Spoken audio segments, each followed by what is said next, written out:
안녕하세요. 오늘은 19번째 시간인데요. 사람들이 내 인생은 내 뜻대로 잘 안 돼요. 뭔가 내 인생은 자꾸 꼬인 것 같아요.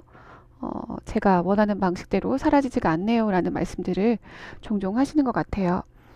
그래서 오늘은 왜 내 인생이 내 뜻대로 안 되는 걸까에 대해서 같이 얘기를 나눠보려고 합니다. 그러면 시작해 볼까요? 네, 본격적으로 시작하기 전에 퀴즈입니다. 여기 나와 있는 네 가지 행동, 활동하기, 느끼기, 생각하기, 신체 반응 네 가지 중에서 우리가 통제할 수 있는 건 뭘까요? 우리의 행동은 기본 욕구나 그다음에 바람, 우리의 이제 필요에 따라서 이제 방향을 이제 틀어간다고 하는데요. 그러기 위해서 우리가 할 수 있는 행동들은 활동하기, 생각하기, 느끼기, 신체 반응 네 가지라고 합니다.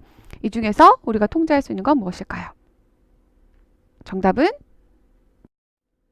네, 활동하기, 생각하기라는 이론이 있습니다. 활동하기를 통해서 느끼기와 신체 반응이 바뀌고요. 생각하기를 통해서 느끼기와 신체 반응이 바뀐다라는 겁니다. 자동차 모델을 이제 빗대어서 하는 이유가 있죠. 자동차는 보통 이제 앞바퀴, 앞에 두 바퀴가 회전을 하게 되면 뒤에 있는 두 바퀴는 자연스럽게 따라오게 된다고 합니다. 그래서 여러분들이 기분 좋은 생각을 하게 되면 이제 즐거운 어떤 경험을 했던 것을 생각하게 되면 감정도 즐거운 이제 감정이 생기고요. 그다음에 격한 운동과 달리기 했을 때 심장 박동도 빨라지고 또 그리고 뭐 동공도 확장되고 하는 신체 반응들이 달라집니다. 그런데 우리가 생각하기조차도 우리가 통제할 수 없다라는 또 이론이 있어요. 자, 여기 나와 있는 흰곰이 있는데요. 이 흰곰을 1분간 마음껏 머릿속으로 떠올려 보세요. 자, 그리고 나서 1분간 좀 멈춘 다음에 다시 1분간 동안 이 흰곰에 대해서 절대 생각하지 마세요. 예, 털 끝 하나도 떠올리시면 안 됩니다. 1분간 흰곰에 대해서 절대 떠올려 보지 마세요. 자, 여러분들 시간이 되신다면 좀 해보시고요. 결과는 60, 70%의 사람들이 이 흰곰에 대한 생각을 멈출 수 없었다고 합니다. 그러니까 우리가 어떠한 생각을 통제하려고 하는 것조차도 통제권 안에서 되지가 않더라라는 얘기예요. 그럼 우리가 유일하게 통제할 수 있는 건 뭐가 될까요? 네, 활동하기라는 행동하기입니다. 네, 여기 이제 진술문이 24가지의 이제 문장이 있는데요. 이 다음을 좀 읽어보시면서 내가 통제할 수 있다고 믿는 상황에 동그라미를 치시고요. 통제할 수 없는 상황에는 표시하지 마세요.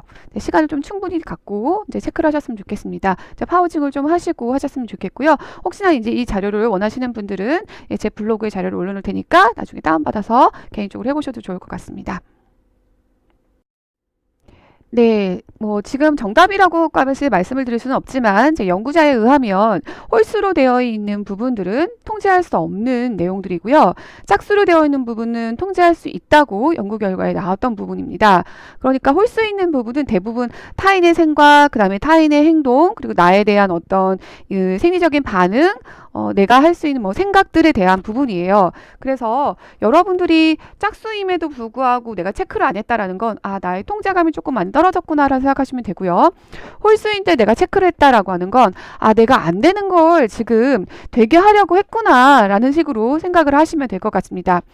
이렇게 통제할 수 있는, 통제할 수 없는 것들을 이제 구분하려고 이제 이런 제 문장을 제시한 이유는요. 여러분들이 이제 어떤 목표를 세우거나 하고자 하는 의지를 이제 불태웠을 때 대부분 목표를 설정하는 것들이 환경이나 맥락, 내가 통제할 수 없는 부분들에 대해서 목표를 세울 때가 많아요. 그렇게 되면 예를 들면 올해 내가 결혼하겠다라고 한다면 이거는 내가 결혼할 수 있는 상대방이 허락을 해야 되는 거고 또 뭐 그런 인연을 만나기 위한 나의 행동들은 할 수 있겠죠. 그래서 결혼하겠다가 목표가 되기는 좀 어렵고요. 이런 인연을 만나기 위해서 내가 어떤 행동을 하겠다라는 행동은 우리가 통제를 할 수가 있는 거죠. 그래서 여러분들이 목표를 세우고 의지를 세우고 어떤 행동을 하겠다라고 했을 때 그 행동 자체가 지금 그림에 뭐 그 문장에 나와 있는 것처럼 타인의 생각이나 타인의 결정, 타인의 행동 이런 것들에 대한 거고라고 생각되시면 여러분들이 통제할 수 없는 것에 됩니다. 그러면 내 인생이 내 뜻대로 되지 않는 경우가 되게 많겠죠. 많은 부모들이 자녀를 통해서 무언가를 하려고 합니다. 타인의 행동이나 타인의 생각을 바꾸려고 하는 거겠죠. 그러니까 어렵죠. 그러니까 자식은 내 뜻대로 안 된다라는 말씀들을 하시는 것처럼 타인의 생각과 타인의 행동은 우리가 통제하기가 매우 어려운 것입니다.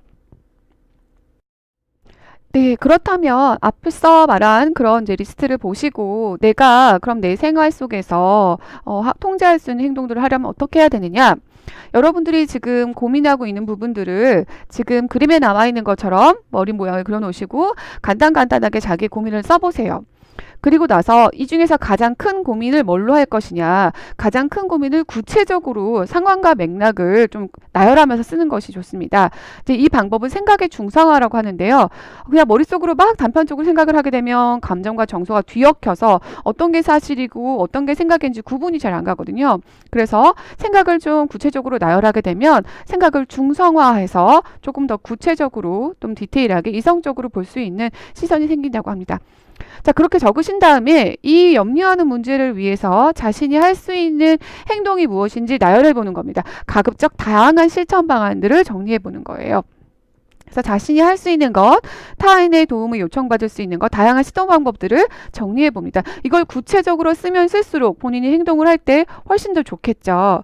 자, 그런 다음에 실천을 방해하는 요소들이 무엇인지 정리를 해봅니다.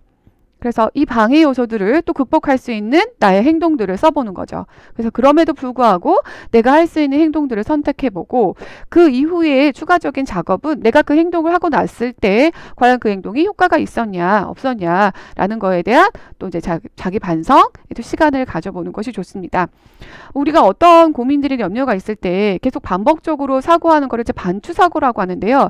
이 반추사고를 계속 반복하게 됐을 경우엔 아시잖아요. 우리가 생각만으로 했을 땐 그 어느 것도 바뀌지 않죠. 그래서 우리가 통제할 수 있는 건 우리의 행동입니다.